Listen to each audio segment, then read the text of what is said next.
নমস্কার বন্ধুরা। কি নতুন কিছু শুরু করার আগে কি ভয় লাগছে বা বুঝতে পারছেন না কোথা থেকে শুরু করবেন? নাকি ভয় লাগছে যে হেরে যায়, হেরে যাওয়ার ভয়, নাকি লোকে কি বলবে তার ভয়? আচ্ছা, আপনি আমাকে একটা কথা বলুন তো, আপনি করার আগে কি করে বুঝে গেলেন যে আপনি হেরে যাবেন? হারবেনই বা কেন, তাই না? করার আগে কি করে বুঝছেন? আর লোকে কি বলবে? লোকের কত সময় আছে যে আপনার সম্বন্ধে আলোচনা করবে, এটা ভাবুন। হারলে ওদের 1 মাস বলবে, 1 বছর বলবে, কি হারাবে? সব ভুলে যাবে। আপনি চেষ্টা করুন, কারণ এই না চেষ্টা করার ফলে যে মনে আফসোসটা থাকবে না, সে আফসোসটা সারা বছরে ভুলতে পারবেন না, সারা জন্মে ভুলতে পারবেন না, ঠিক আছে?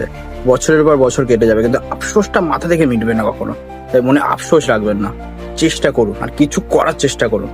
জীবনে কিছু করতে গেলে চেষ্টা করতে হবে, হারা চলবে না, ঠিক আছে? একটা জিনিস মাথায় রাখুন আর জাস্ট এগোন। এগোন, কোথা থেকে শুরু করবেন? জাস্ট নামুন না, কোথা থেকে শুরু করবেন এমনি রাস্তা বেরিয়ে যাবে, আপনাকে অত ভাবতে হবে না। জাস্ট করুন, বসে থাকবেন না।